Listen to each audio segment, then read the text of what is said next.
नमस्कार, जोहार। धुमकुड़िया में आप सभी का स्वागत है। अखबारों से की श्रृंखला में आज हम लोग आज के खबरों को देखेंगे। ये श्रृंखला सिर्फ इसलिए नहीं चलाई जा रही है कि न्यूज़ दिखाई जाए, बल्कि हर कोई जो देख या सुन रहे हैं वो इस बात को समझें कि जेपीएससी जेएसएससी का घोटाला जो आज तक झारखंड के छात्र उठाते रहे हैं कई छोटे मोटे आंदोलनों के साथ में, उसकी सच्चाई कितनी गहराई तक है। ये जो आज इतना बड़ा आंदोलन जन्म लिया है, इसके पीछे एक लंबा इतिहास है जो छठी जेपीएससी, सातवीं जेपीएससी, 11 to 13 और अब जब 14 जेपीएससी की बात आई तो ये इतना बड़ा हो गया।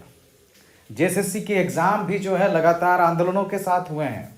छात्रों के डिमांड, जांच, आश्वासन इन्हीं में मर के रह गई। और वही जब दिल में बहुत ज़्यादा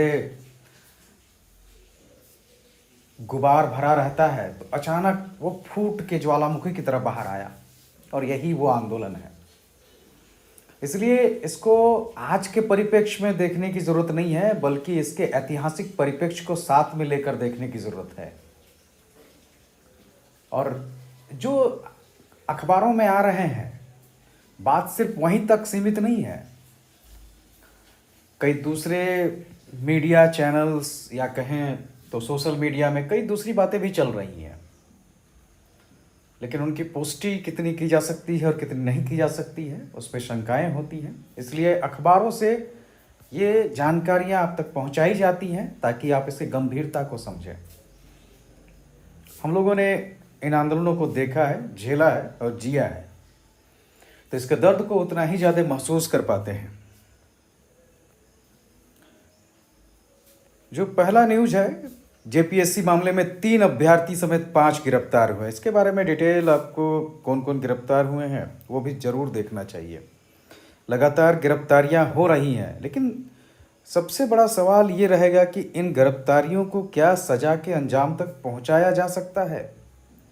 ये बहुत बड़ा सवाल है जिसका जवाब अभी मिलना बाकी है। इस न्यूज़ को हम लोग देख लेते हैं। यहाँ पर ये आपको जानकारी दी गई है कि परीक्षा एजेंसी टीडीपीएल के अकाउंटेंट ने धोखाधड़ी कर पास की पीटी। रांची लखनऊ में छापे, 5 गिरफ्तार और अब तक 19 धराएं। नाम जरूर सुनिएगा, क्योंकि ये नाम इसलिए नहीं बताए जा रहे, बल्कि इसलिए बताए जा रहे हैं इन नामों को क्योंकि आपको समझना होगा कि इन्होंने छात्रों के भविष्य को कैसे बर्बाद किया है। उमाकांत उरांव, ये लोहरदग्गा निवासी हैं, वर्तमान में बरियातू रांची में रहता था। और सीआईडी के अनुसार उमाकांत ने 14वीं जेपीएससी प्रारंभिक परीक्षा में धोखाधड़ी और अनुचित साधनों से सफलता हासिल की थी। बाद में यह गिरोह के लिए नए अभ्यर्थियों को जोड़ने और उसे संपर्क कराने का काम करने लगा। तो ये जो जालसाजी है, ये सिर्फ किसी खास वर्ग या जाति तक सीमित नहीं है, बल्कि इसमें सभी जाति वर्ग के लोग शामिल हैं। सबके भविष्य को चौपट किया जा रहा है, सबके सपनों को कुचला जा रहा है। दूसरा, रक्षक सिंह, ये लखनऊ उत्तर प्रदेश का निवासी है, टीडीपीएल में अकाउंटेंट है। आरोप है उसने पद का दुरुपयोग कर खुद भी 14वीं जेपीएससी पीटी परीक्षा अनुचित साधनों से पास की और सिंडिकेट की गतिविधियों में सक्रिय रहा। धर्मेंद्र कुमार, ये आड्रे हाउस कोतवाली रांची, पूर्व मुख्य सचिव एवं जेपीएससी के पूर्व अध्यक्ष का कंप्यूटर ऑपरेटर रह चुका है। मतलब ये तो जांच का विषय बन जाता है कि क्या मुख्य सचिव रहते भी ये सब चीज़ें चल रही हैं। और विडंबना देखिए, जो जेपीएससी का वर्तमान नियम कानून बना है वो एल ख्यांगते के द्वारा ही बनाया गया है। रोशन करकट्टा, ये नगड़ी की निवासी हैं और अभी कोकर रांची में रह रही थी। सीआईडी के मुताबिक इसने भी सिंडिकेट के साथ मिलकर 14वीं जेपीएससी प्रारंभिक परीक्षा में धोखाधड़ी और अनुचित साधनों का इस्तेमाल किया। मनोज कुमार, ये धुरवा रांची का, आरोप है कि इसने भी फर्जीवाड़े और अनुचित साधनों के जरिए 14वीं जेपीएससी परीक्षा पास की थी। इसके अलावा जो सबसे इम्पॉर्टेंट चीज़, सिंडिकेट के संपर्क में 30 अभ्यर्थी ब्लैक चेक, ओएमआर सीट और एडमिट कार्ड से हो रही है जांच। सीआईडी की जांच में अब तक सामने आया कि सिंडिकेट के संपर्क में करीब 25 से 30 अभ्यर्थी थे, जिनसे 14वीं जेपीएससी पीटी परीक्षा पास कराने के नाम पर लाखों रुपए की डील की गई थी। जांच एजेंसी ने इन अभ्यर्थियों से जुड़े कई महत्वपूर्ण दस्तावेज बरामद किए। छापेमारी के दौरान संदिग्ध ओएमआर सीट, एडमिट कार्ड और अभ्यर्थियों के ब्लैंक चेक भी मिले। प्रारंभिक जांच में इनका इस्तेमाल भुगतान की गारंटी और पैसों के लेन देन के लिए किए जाने की बात सामने आई। अब सीआईडी ये भी खंगाल रही है, क्या इसी सिंडिकेट ने जेपीएससी के अलावा राज्य की अन्य प्रतियोगी परीक्षाओं में भी धांधली की है? सीआईडी को यह भी देखना होगा कि खाली एक ही चेन है या इसमें कई अलग अलग नेक्सस तैयार हुए हैं, जैसे ब्रांच होता है उसी तरह से। और जिनकी संलिप्तता पाई जा रही है, जिनके चेक हैं, एडमिट कार्ड है, उनको तो पब्लिक कर देना चाहिए ताकि आम जनता को भी पता चले कि आखिर कौन लोग हैं जो छात्रों के भविष्य को कुचल रहे हैं। उसी तरह से जैसे एक और न्यूज है, जैसे महिला पर्यवेक्षिका भर्ती में 33 छात्रों का चयन एक ही यूनिवर्सिटी से हुआ था, मतलब एक ही यूनिवर्सिटी की डिग्री उनकी दिखाई गई थी। वैसे ही माध्यमिक आचार्य भर्ती परीक्षा में 17 पास हुए, जिनमें 8 आरजी यूनिवर्सिटी के हैं। झारखंड की 2 बड़ी सरकारी भर्तियों में लगातार शानदार प्रदर्शन के बाद रामगढ़ की राधा गोविंद यूनिवर्सिटी एक बार फिर चर्चा में है। पहले झारखंड लोक सेवा आयोग का नहीं है, झारखंड जेएसएससी का है। तो जेएसएससी की महिला पर्यवेक्षिका भर्ती में साइकोलॉजी और सोशियोलॉजी विषय की 33 छात्राओं के चयन में विश्वविद्यालय सुर्खियों में आया था। अब झारखंड कर्मचारी चयन आयोग की माध्यमिक आचार्य भर्ती में खोरठा विषय के चयनित 17 अभ्यर्थियों में से 8 इसी विश्वविद्यालय के हैं। उनके नाम भी दिए हुए हैं, नाम भी आप देख सकते हैं जो राधा गोविंद से चयनित हैं। पंचानन भारती, चंदन, विनोद दास, सावित्री कुमारी, धर्मेंद्र, गणेश कुमार, प्रकाश महतो, इसके सहित 8 विद्यार्थी। मतलब इन्होंने खोरठा विषय में पीजी की पढ़ाई राधा गोविंद यूनिवर्सिटी से की थी। और राधा गोविंद यूनिवर्सिटी अभी लगातार चर्चों में है क्योंकि उसके बहुत ज़्यादा कैंडिडेट पास हो रहे हैं। मतलब वो कहा जाए तो मेरिट का भी खान बन गया है। लगातार हर वर्ष से जो है डिग्रियां जो बढ़ रही हैं, उनसे छात्र पास कर रहे हैं। झारखंड में प्राइवेट यूनिवर्सिटीज़ को लेकर जांच का विषय तो ज़रूर है और उसकी जांच होनी चाहिए। हर कोई इसमें दागदार होगा ऐसा भी नहीं है, बेदाग लोग भी होंगे, लेकिन दागदार लोग तो पकड़े जाने चाहिए। सरकारी नौकरियों के पीछे झारखंड के युवाओं को भागने का एक बहुत महत्वपूर्ण कारण ये है कि यहाँ नौकरियाँ बहुत कम हैं। झारखंड के लगभग 20 से 25% जो युवा या लोग कहें, वो दूसरे राज्यों में काम करने के लिए जाते हैं। तो ये झारखंड की विडंबना है। झारखंड खनिजों का स्थल है, लेकिन इसके अपने लोगों का विकास, राज्य का विकास, वो इसके खनिजों से हो नहीं पा रहा है। अब ये जैसे प्रभात खबर ने अपने फ्रंट पे ही दिया है कि एक्शन में सरकार सीएम बोले जेपीएससी जेएसएससी मुद्दे का ठोस समाधान निकालेंगे। झारखंड का यह दुर्भाग्य है, झारखंड के युवाओं का यह दुर्भाग्य है कि जिस भी पार्टी की सरकार रही है, ढंग से उनकी बात सुनी नहीं गई है। वर्तमान सरकार क्या यह दावा कर सकती है कि 11 to 13 जेपीएससी हो, सीजीएल हो या 14 जेपीएससी हो, या जो डिमांड अभी रखे गए हैं वो उन तक छात्रों ने पहले नहीं पहुंचाया है? संवादहीनता और संवेदनशीलता की कमी ही आज जो माहौल पैदा कर रहा है, उसके पीछे राजनीतिक संवेदनहीनता एक बड़ा कारण है। तो सीएम ने कहा कि एजेंसी के अनुसंधान की स्थिति ली जा रही है जानकारी। मुख्यमंत्री ने गृह मंत्री अमित शाह से भी मुलाकात की संभावना जताई है और इसके लिए बाकायदा एक प्रतिनिधि मंडल तैयार हुआ है, जैसे आप देख सकते हैं। सरकार ने छात्र नेताओं से बातचीत के लिए 4 मंत्रियों की कमेटी बनाई। मुझे तो बहुत ज़्यादा ऐतराज़ होता है कि छात्र नेता, नेता शब्द क्यों जोड़ा जाता है छात्रों के। अगर कोई आवाज़ उठाता है तो वो नेता कैसे हो गया? अपने हक की लड़ाई और अपने हक की आवाज़ कोई छात्र क्यों नहीं उठा सकता है? उसको नेता बनना जरूरी है क्या? या उसको नेता का टैग देना वो जरूरी होता है? तो ये 4 मंत्रियों का जो है एक समूह बन रहा है। इसमें आप फॉलोअप में भी इसको कवर अप किया गया है, तो वहाँ से भी आप इस चीज़ों को देख सकते हैं।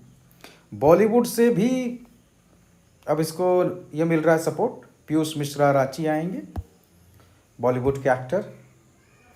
तो अभी बड़ा हो गया है काफ़ी, इसलिए जो है इसको सपोर्ट मिल रहा है। तो जो न्यूज़ इसमें है, हाई लेवल कमेटी 4 मंत्री शामिल होंगे और अपर मुख्य सचिव।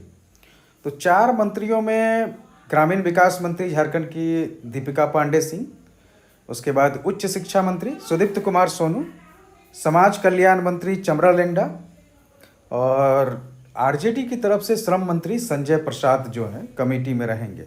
और इसके अलावा एक प्रशासनिक पदाधिकारी अपर मुख्य सचिव अजय कुमार सिंह को शामिल किया गया है छात्रों के साथ वार्ता के लिए प्रतिनिधिमंडल में। छात्र आज बातचीत करेंगे, जैसा कि कल ही उन्होंने कह दिया था। तो आज संभावना है कि छात्र के प्रतिनिधिमंडल सरकार के बीच वार्ता होगी। उम्मीद करते हैं कि आज वार्ता सफल रहे, लेकिन जो अनुभव कहता है, जिस तरह के डिमांड है और जैसे सरकारों का रुख रहा है, मामला अभी इतनी आसानी से नहीं सुलझने वाला है। अभी इसमें रस्साकसी चलेगी और थोड़ा टाइम लगेगा, क्योंकि सरकार हर मांग को मानने के लिए तैयार होगी ऐसा नहीं है, बल्कि वो मांग को मानने के लिए तैयार है। अभी यही समझना बहुत मुश्किल काम है, क्योंकि सरकार अगर इसके प्रति बहुत ज़्यादा संवेदनशील रहती तो अभी तक वो सभी एग्ज़ाम जो जांच के दायरे में आए हैं और जिनकी प्रक्रिया पूरी नहीं हुई है उनको रद्द कर देती। ये कहने का कोई मतलब नहीं कि दरवाजे खुले हुए हैं। दरवाजे हमेशा खुले हुए हैं। छात्र जाते हैं, उनको कई जवाब मिलते हैं, कोर्ट चल जाइए, या फिर आप बार बार आ जा रहे हैं, ऐसा ही होता है क्या? ऐसे कई जवाब झारखंड के छात्र सुनते आ रहे हैं। तो दरवाजे खुले रहें, उससे ज़्यादा जरूरी है कि इनके बीच में आपस में एक भरोसा पैदा किया जाए। झारखंड के छात्र भरोसा खो चुके हैं, इसलिए जरूरी है कि दरवाजा खोलने की जरूरत नहीं है, दिल खोलने की जरूरत है, और साथ ही साथ सीना चीर कर दिखाने की जरूरत नहीं है। उसके लिए जरूरत है कि एक संवाद जाकर खुद पहल कर सकते हैं मुख्यमंत्री। झारखंड के छात्रों ने बहुत झेला है और बहुत लंबे समय तक झेला है। इनकी बातें सुनी नहीं जाती हैं, और आज जब पूरे देश तक इनकी आवाज़ पहुंचने लगी है, तब हमारे राजनीतिक नेताओं तक आवाज़ पहुंच रही है। अदरवाइज दबा देना कोई बड़ी बात नहीं है। मुख्यमंत्री जी का कहना है कि मेरा घर खंगाल ले पर दोषी नहीं बचेगा। सीआईडी के बारे में, कि सीआईडी को अगर सबूत मिलते हैं तो मेरा घर भी खंगाल सकते हैं। ये सब सिर्फ कहने के लिए होता है। जैसे राजनीतिक चुनाव जब होते हैं तब बहुत सारे इमोशनल स्टेटमेंट दिए जाते हैं, कुछ उसी तरह से है। ये कांग्रेस का रहा है कि सर्वदलीय बैठक कर छात्रों के साथ वार्ता करे सरकार, और कांग्रेस के प्रतिनिधिमंडल ने सीएम को ज्ञापन सौंपा है। विपक्ष भी अभी काफ़ी मुखर है, जबकि यही विपक्ष छठी जेपीएससी के समय रहे हैं। सीजीएल कोई नई कहानी नहीं है, काफ़ी लंबा चला है उसके। लेकिन इन सब के बावजूद एक चीज़ ज़रूर सोचने वाली बात है कि जैसे छठा जेपीएससी था, करीब 4 साल वो अटका रहा। 4 साल की उम्र सीमा युवाओं की ख़त्म हो गई। वर्तमान जो रस्साकसी चल रही है, इसके द्वारा ऐसा ना हो कि लंबे समय तक नियुक्ति प्रक्रियाएं बाधित हो जाए। इसलिए इस बात पर भी जोर दिया जाना चाहिए कि सरकार सिर्फ रद्द न करे, या सभी प्रक्रियाओं में जो भी सजा, ये सब सारा कुछ तो चलते रहेगा। जांच, आश्वासन, सब कुछ चलता रहेगा। जांच हो सकता है 6 महीना चले, 5 महीना चले, 6 महीना के बाद आप संतुष्ट ना हो, फिर आगे कार्रवाई हो, बहुत सारी चीज़ें हो सकती हैं। लेकिन इसके साथ साथ इस बात पर भी ध्यान देना चाहिए और ख़ासकर डिमांड भी रखना चाहिए कि आने वाले 2 महीना के अंदर रद्द की गई सभी एग्ज़ामों के जो प्रक्रियाएं हैं उनको फिर से स्टार्ट किया जाए। झारखंड के युवा प्रौढ़ा में बदल जा रहे हैं, उम्र सीमा खत्म हो जाती है आंदोलन, इंतज़ार, जांच, आश्वासन में। तो ज़रूरी है कि प्रक्रिया जल्द शुरू हो और उम्र सीमा में भी छूट देने की कोशिश की जानी चाहिए। अधिकतम उम्र सीमा 40 की जानी चाहिए। साथ ही साथ कट ऑफ एज 2022 के साथ उसको आगे बढ़ाया जा सकता है, हर साल 2-2 साल उसमें कम करके, और लगातार एग्ज़ाम हो, कैलेंडर जारी किया जाना चाहिए और उसको बहुत ही स्ट्रिक्टली फॉलो किया जाए। तभी जाकर झारखंड के युवाओं के लिए कुछ सुधार की गुंजाइश हो। जेपीएससी, जेएसएससी जैसे आयोग में बड़े पैमाने पर रिफॉर्म्स की ज़रूरत है, एंड टू एंड रिफॉर्म की ज़रूरत है, क्योंकि ये इतने दागदार हो गए हैं कि अब अगर इनमें सही से भी एग्ज़ाम हो तो स्टूडेंट्स को भरोसा नहीं हो पाएगा। तो ज़रूरी है उसमें एंड टू एंड रिफॉर्म्स का, क्योंकि ये सिर्फ प्रक्रियागत सुधार के लिए नहीं है, बल्कि जनता और युवाओं में इन संस्थाओं के प्रति भरोसा जगाने की बात है। आइए इनमें से और न्यूज़ देख लेते हैं हम लोग। विपक्ष जैसे है जेपीएससी को लेकर मुखर रहेगा। अब इतना बड़ा मुद्दा मिला है जिसको देश में पूरा चल रहा, तो क्यों नहीं रहेगा। जेपीएससी और जेएसएससी मुद्दे पर रांची में छात्रों का आंदोलन देश में सुर्खियां बन रहा है और पूरे देश से समर्थन इसको मिल रहा है। कल जैसे एसडीएम और एडीएम लॉ एंड ऑर्डर आए थे तो छात्रों ने बंद कमरे में बातचीत से इनकार कर दिया था। बाद में वह बातचीत के लिए प्रतिनिधिमंडल बनाकर आज बातचीत के लिए रेडी हैं। अब देखा जाएगा कि किस तरह की बात होती है उसमें। एक और चीज़ जो इसमें है जांच को लेकर कि 1700 अभ्यर्थियों ने, हिंदुस्तान की खबर है, 1700 अभ्यर्थियों ने ओएमआर सीट का कार्बन कॉपी 14 जेपीएससी का सौंपा है। और वैसे छात्र जिन्होंने कार्बन सीट जमा नहीं की हैं सभी का स्पष्टीकरण भी सीआईडी लेगी। लेकिन साथ साथ एक और चीज़ इन्होंने साफ साफ लिखा है,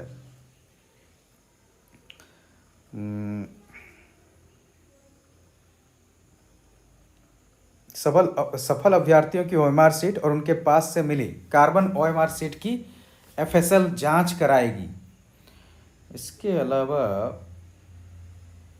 अगर जिनका भी ओएमआर सीट का कार्बन कॉपी नहीं भेजते हैं तो वो जांच के दायरे में आ सकते हैं, संदिग्ध हो सकते हैं। तो ये भी न्यूज़ है इसको लेकर। तो इसलिए आपके पास कार्बन कॉपी जो है, वैसे डेट बढ़ा दिया है, 7 तारीख तक भेज सकते हैं। तो 14 जेपीएससी जो भी पीटी उत्तीर्ण है वैसे अभ्यर्थी अपना ओएमआर का कार्बन कॉपी जो आपको मिला होगा एग्ज़ाम के साथ में उसको ज़रूर भेज दीजिए, क्योंकि अगर नहीं भेजते हैं और कारण अगर उचित न हो तो शक के दायरे में, संदेह के घेरे में आ सकते हैं। तो ये सारे न्यूज़ जो हैं अभी लगातार जेपीएससी को लेकर पूरा देश, कम से कम पूरा देश सुन रहा है, देख रहा है कि किस तरह से यहाँ सीटें बेची जाती हैं। यहाँ पेपर लीक नहीं होता है, पेपर लीक तो छोटी बात है, पेपर लीक छोटी बात है, यहाँ सीधे सीट बेचे जाते हैं, कॉपियाँ लिखवाई जा रही हैं, ओएमआर सीट जो है आपका भरे जा रहे हैं। भाई इतना क्यों कोई मेहनत करे कि रात भर में लीक पेपर को पढ़ के जाकर एग्ज़ाम दे बैठे। उतना मेहनत, एक रात का मेहनत क्यों करेगा। वो सीधे सिंडिकेट से संपर्क करेगा, या तो ओएमआर सीट उसी से भरवा लेगा या फिर आपका मेंस की कॉपियाँ लिखवा लेगा। तो वो ज़्यादा आसान है, उसमें पढ़ना नहीं है, उसमें खाली पैसा देना है। जबकि लीक में तो पैसा भी देना है और पढ़ना भी है। तो दो बार मेहनत, इन्वेस्टमेंट कौन करे, ज़्यादा आसान है। और झारखंड में तो ज़मीन के कागज़ भी आप दे सकते हैं, उससे भी आप एग्ज़ाम पास कर सकते हैं। जैसे अभी ज़मीन के कागज़ भी मिले हैं तो संभावना ये भी जताई जा रही है कि ज़मीन के कागज़ भी जो हैं वो गिरवी के तौर पर रखे गए हैं कि आप पास करा दीजिएगा तो उसके बाद देंगे पैसा, उसके बाद गिरवी के कागज़ लेंगे। चेक दिए जा रहे हैं, चेक मिले हैं बड़े पैमाने पर। और ऐसा नहीं है कि ये बातें झारखंड के छात्रों के बीच में कोई नया है, ये सुनते आ रहे हैं। बस ये बात है कि आज उसकी पुष्टि सरकार की एजेंसियां कर रही हैं। लेकिन अदरवाइज झारखंड के युवाओं ने ये बात, हर किसी को ये बातें बहुत आम चल रही थी चर्चाओं में। और ये बातें सरकारों तक भी ऐसा नहीं कि नहीं पहुंची, कई बार इन बातों को लेकर आंदोलन भी हुए हैं। सरकार के आंख नाक कान हाथ सब हैं, लेकिन शायद वो इस तरह के बड़े आंदोलन के बाद ही सक्रिय होते हैं।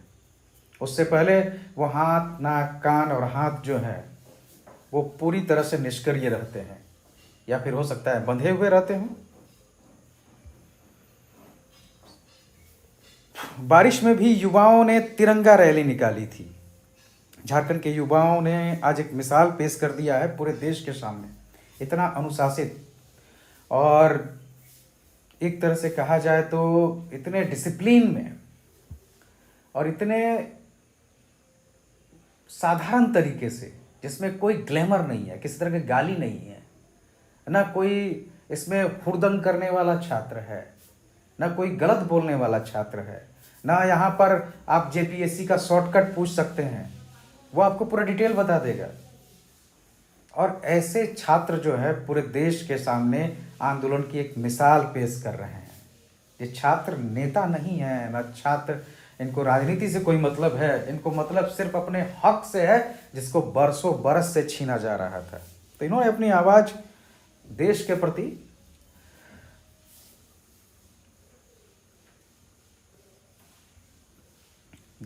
इन्होंने व्यक्त किया है और उसी के लिए तिरंगा यात्रा निकाली थी। 500 मीटर लंबा तिरंगे के साथ इन्होंने मार्च निकाला था।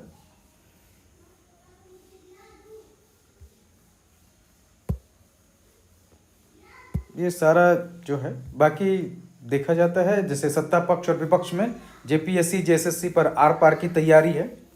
खैर ये विपक्ष और पक्ष का मुद्दा है। विपक्ष का काम है सरकार को घेरना और पक्ष का काम है उसके सवालों के जवाब देना, या उसको एक तरह से किस तरह से विपक्ष को मिनिमाइज किया जाए, कैसे उसको उसके आरोपों का प्रत्युत्तर दिया जाए, ये सत्ता पक्ष का होता है। लेकिन सत्ता पक्ष और विपक्ष में स्टूडेंट के मुद्दे दबने नहीं चाहिए, जो रिफॉर्म्स है वो जरूर होने चाहिए। धन्यवाद।